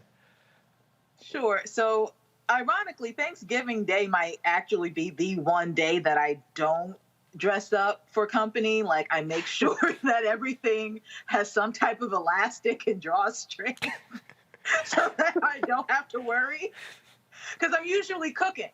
So I don't want to be, I got to have my hair back. I got to have, the leggings and the tennis shoes on, because I'm walking to and from, making sure people taste this, make sure it tastes great, all that stuff. So I don't know how you want people to be presented at this function, but I imagine comfort and cute would be sufficient for Thanksgiving Day in Jersey. I do have a question, however. Do you have any plans, given that food insecurity is a 365 thing, it's a 24/7 thing? Are there plans to do something regarding this matter, fighting this matter beyond Thanksgiving Day, specifically regarding food deserts? That's a huge problem. And it's my understanding that they actually kind of grew during the pandemic because of, supply and demand, and between that and the supply chain issues that we have going on in this country now, like turkeys this year have gone up double the price, if I'm not mistaken. Like last year they were average 20 something. This year they're going to be average like $50 for a 16 to 20 pound turkey. Even for those who have that kind of money, that's a lot for a bird for one day. So my question to you is, what are your plans to combat food insecurity and food deserts throughout the year, not just on Thanksgiving Day? Yeah. I think one of the things that we need is, we certainly need grocery stores that serve healthy and fresh foods inside of our communities. I think the West Ward doesn't have I'm the West Ward of Newark, and we don't really have a large supermarket. So I think for us, we want to try to bring one of those large supermarkets. And I think that we also have a ton of opportunity with regard to land. So, the city of Newark has experienced a ton of foreclosures. Not only because of the pandemic, but really still recovering from 2008, 2009. So I think if we can land that we have, whether it's commercial properties or maybe trying to put together some contiguous residential properties in order to think about what we can put there as well, I think we can, maybe hopefully introduce some supermarkets into the communities. So, but it is a real challenge for us, and it's not something that I think any one of us will resolve through a community meal. But I think to initiate the conversation and to raise awareness about it, I think is one of the things that we hope to do through this effort. Chigozie, let me ask you this, because I can anticipate a viewer who might watch this skeptically and think, sitting down for a meal ain't gonna stop nobody from shooting nobody. All the people who are doing the shooting wouldn't be at this meal. Sitting down for a meal ain't gonna build affordable housing. How do you respond to those folks who would be so skeptical that this very innocent but important communal activity can actually bring about the change that you hope that it can bring about? Yeah, I think that you fight ugliness with beauty. You know what I'm saying? So I think that violence is ugly, and I think you create beautiful things and beautiful spaces in order to deal with some of that ugliness. I think so often we point directly to policing, and I think that police have, some role to play in responding to violence, but I think as a community, we have a much larger role. And I think that the beauty that we bring to the space can look like a range of different things. So a community meal is only one of the tools in our toolbox that I think we can bring to bear.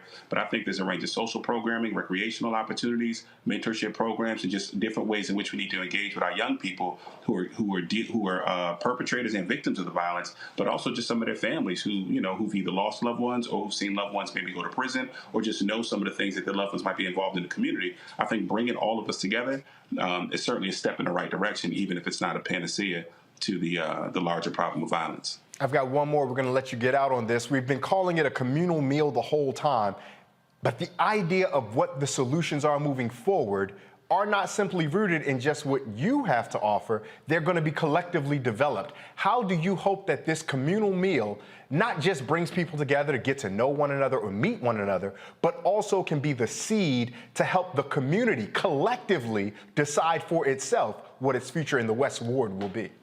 Yeah, I think I was talking to a friend of mine. She runs the Grassroots Foundation, and she gives away turkeys at a residential complex called Georgia King Village. And when she gives out the turkeys, she noticed that seniors weren't coming to get turkeys. And so one of the things that she thought was, how do we find ways to engage seniors? And one of the ways that she thought was through a community meal where you directly target seniors, bring them to the community space, and allow them to share a meal. So I think part of what we want to do, all of our organizing ought to be informed by people's actual material needs, right? So that means that it requires us to have conversations with folks, talk to folks about what they want to see in the community, and then we can collectively work to provide some of that. So the community meal sort of comes out of that effort, talking to folks, having conversations, and asking folks, what would you like to see?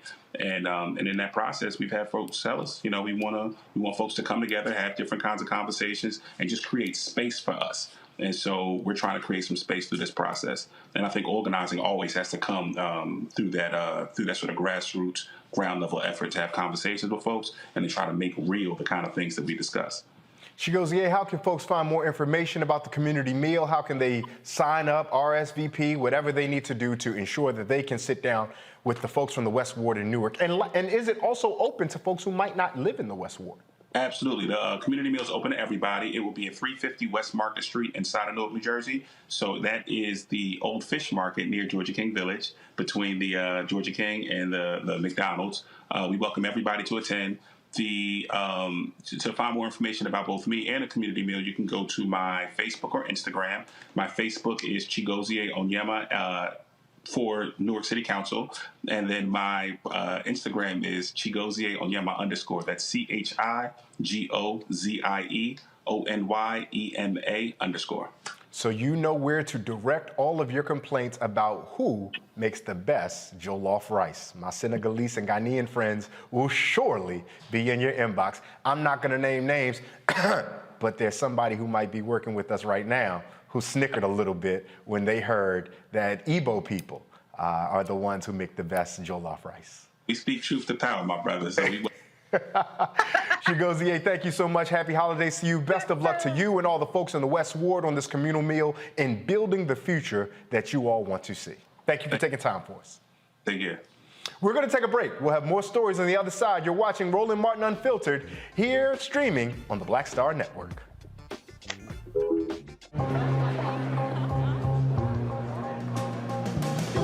Are the stars out tonight?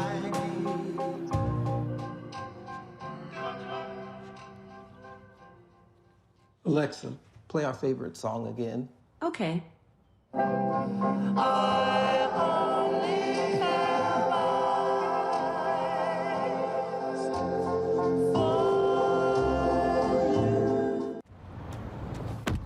Oh, that spin class was brutal. Well, you can try using the Buick's massaging seat. Oh, yeah, that's nice. Can I use Apple CarPlay to put some music on? Sure. It's wireless. It's something we all like. Okay, hold on. What's your Buick's Wi-Fi password? Buick Envision 2021. Oh, you should pick something stronger. That's really predictable. That's a really tight spot. Don't worry. I used to hate parallel parking. Me too. Hey. Really outdid yourself. Yes, we did. The all-new Buick Envision, an SUV built around you, all of you. Betty is saving big holiday shopping at Amazon. So now, she's free to become Bear Hug Betty. Settle in, kids. You'll be there a while. Ooh, where you going? Hey, I'm Arnez Jake. Black TV does matter, dang it. Hey, what's up, y'all? It's your boy Jacob Lattimore, and you're now watching Roland Martin right now. Stay woke.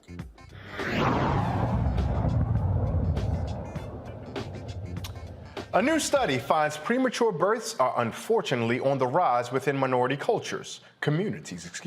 Premature birth occurs when a baby is born at least 3 weeks before its expected due date. According to the March of Dimes, while the number of premature births have dropped overall, thankfully, the study revealed the number increased in communities of color. Yeah. Black, American, Indian, and Alaskan Native women are 60% more likely to give birth before 37 weeks of pregnancy are completed. Now, according to the CDC and the FDA, as of 2020, 1 in every 10 babies is born prematurely in the United States. More than 700 women die of pregnancy-related complications each year in the United States. And the Food and Drug Administration, along with our friends at the CDC, says all fully vaccinated adults in the United States can now get a COVID-19 booster. The agency made the announcement today. Previously, only those who were 65 years or older and adults who were at high risk of getting the disease were eligible. The FDA decided to expand emergency use authorization after a phase 3 trial showed boosters are safe and have an efficacy of 95% against symptomatic COVID-19. We want to make sure viewers recognize that is against symptomatic COVID-19. Now, officials at the Centers for Disease Control and Prevention also met today to discuss signing off on the FDA recommendation and have decided to do so. Right now, the United States has reported over 48 million coronavirus cases and 789,000 deaths since the start of the pandemic. We're going to go to our panel about this, and I'm curious to see both those stories, both the premature births among those women of indigenous ancestry, African ancestry, and Alaskan Native ancestry. And Kelly, I'll start with you. How concerning are those numbers in that report when you hear something like that? It's very concerning, mainly because I fall in that demographic, right? And not to be selfish with it, but as someone who is of child-rearing age, but no plans on having children in the future, but anytime soon, rather. These are things that I think about when I am, thinking about, marriage, kids, and the like, because we are the only country where we are so advanced in technology and medicine and the like, where these statistics regarding women dying in childbirth are actually increasing each year against other fully developed countries. And it's scary. Just on a personal note, it is very scary knowing that, frankly, you don't know which doctor isn't going to trust your judgment regarding your own body. On a personal note, my mom had 3 kids. I'm the oldest of 3. She almost died having all 3 of us because at some point with all 3 births, something was wrong and no one listened.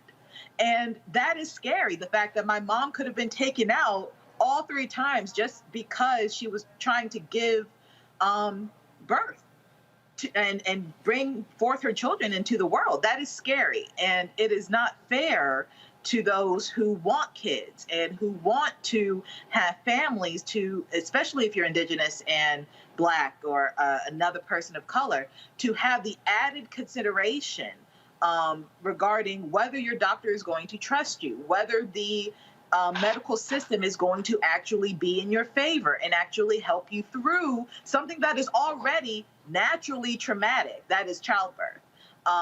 Those added factors, like I keep saying the word scary, but it just really is. It's triggering, it's scary, and it can be a deterrent for a lot of women who are thinking about having kids. Kelly, we're so glad that your mother is still here with us, and we're so grateful that she is. And we're thankful for you giving that very personal anecdote and experience because as analysts, I know all the time, we put our hat on and we objectively break this down. But I think that the personal connection that you alluded to there truly make that story resonate a little bit more. Michael, I want to pivot to you and talk about the COVID vet booster that we just got information on. And again, I don't want to put in on anyone that vaccine good, vaccine bad. I'm not interested in that conversation at all. But I am curious about the way forward, the way we return to a life, quite honestly, without masks, if we can get back there. Are you optimistic that the booster will begin to help us get back to that place where perhaps we can engage in a world more familiar to us than the one that we put down in March of 2020? Yeah, I think we'll get to that. It's not going to be this year, okay? It's not going to be this year. Hopefully, sometime in 2022, we can do that. I know I think it was yesterday here in the state of Michigan, they issued an advisory to that we should wear masks indoors, regardless of if we are fully vaccinated or not, because we have an increase in coronavirus cases here in the state of Michigan, and we see increases in many states across the country.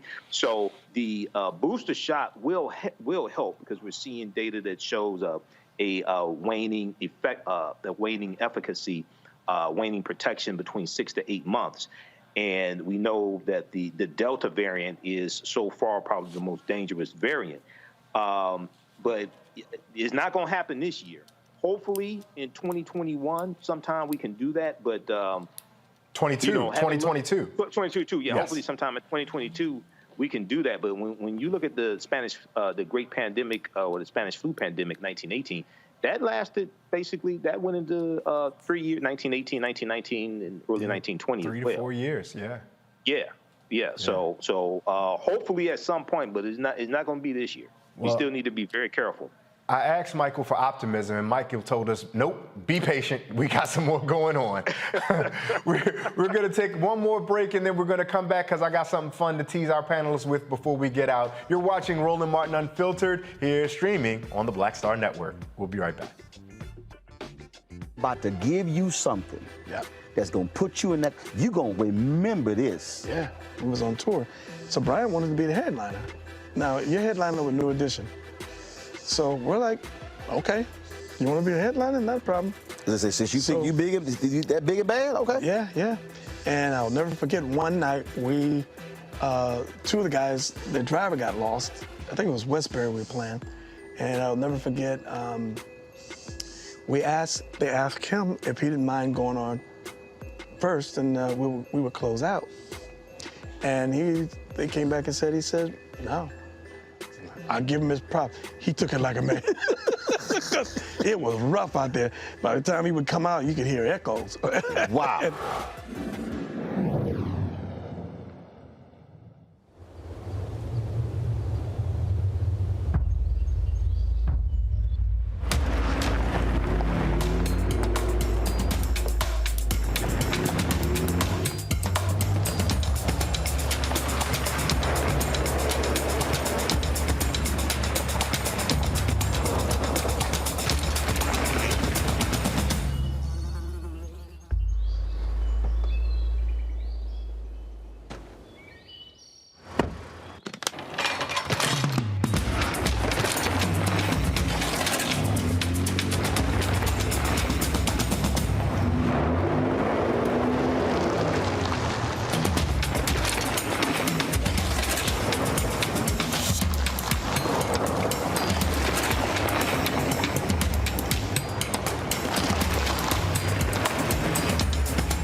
Are the stars out tonight?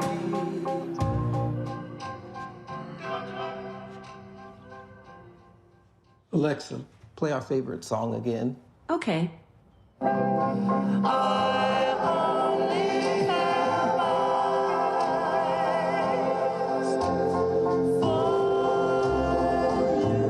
Hi, I'm Vivian Green. Hey everybody, this is your man Fred Hammond, and you're watching Roland Martin, my man, Unfiltered. Gotta make sure I give a big I'm sorry, thank you, you're kind, I appreciate you to our good sister Kelly for putting up with these two men in blue all day. You did not have a chance. You were just enamored with nothing but these Phi Beta Sigma lapel pins. You know, we tried to do it so cool without the necktie. You were so kind, you were so polite. Thank you for putting up with us. Kelly, tell folks where they can find more of your incisive analysis if they want to find and follow you. Sure. Well, I don't have a problem with Sigmas. My mom was actually a Dove in college, so I have a lot of Sigmas in my circle and stuff, so it's fine. I'm sorry, Sigma Sapphire. They were called Sigma Sapphires back in the day. I don't know nothing about that, but that's all I know. Anyway, you can find me on all social medias at Kelly Combs. That's KELLYECOMMS on Instagram, Twitter, Facebook, and my website is kellycombs.com. Magnificent. And Brother Michael, tell folks the same. Where can they hear you? How can they hear you? When can they hear you? All right. Thank you, Ray. Well, I'm on Monday through Friday, 11 p.m. to midnight Eastern Standard Time, the African History Network show on 9:10 a.m. the Superstation WFDF in Detroit, and Sundays, 9 p.m. to 11 p.m. Eastern Standard Time, visit my website, AfricanHistoryNetwork.com. We have the information there, and how to listen to audio podcasts. I'm on 10 different audio podcast platforms. Download the iHeartRadio app, search for the African History Network show. Follow me on Facebook, The African History Network, The African History Network. YouTube, Michael M. Hotep, IMHOTEP. And on Facebook, Michael M. Hotep as well on Facebook. Look, Mike, I'm not certain how long Sigma's going to run this show. So whenever we can, whenever we do, particularly here on Roland Martin Unfiltered, we got to talk our talk. Because when our good brother Roland gets back on Monday, it's downhill for Sigma's then. That's it for us here on Roland Martin Unfiltered. Thank you for joining us. And also, on a personal note, I want to thank everybody on the production staff that made this go as seamless as it is. You guys, or viewers, are used to how great and high quality programming of Roland as a host, but the production team made it so easy for me to jump in today, and I am eternally grateful for the entire team. If I name one name, it'll be one name too many, so I thank everybody and thank all of you. If you would like to show us some support so we can continue to bring you the stories that matter, bring them right there to you. You can donate to Roland Martin Unfiltered on the following platforms.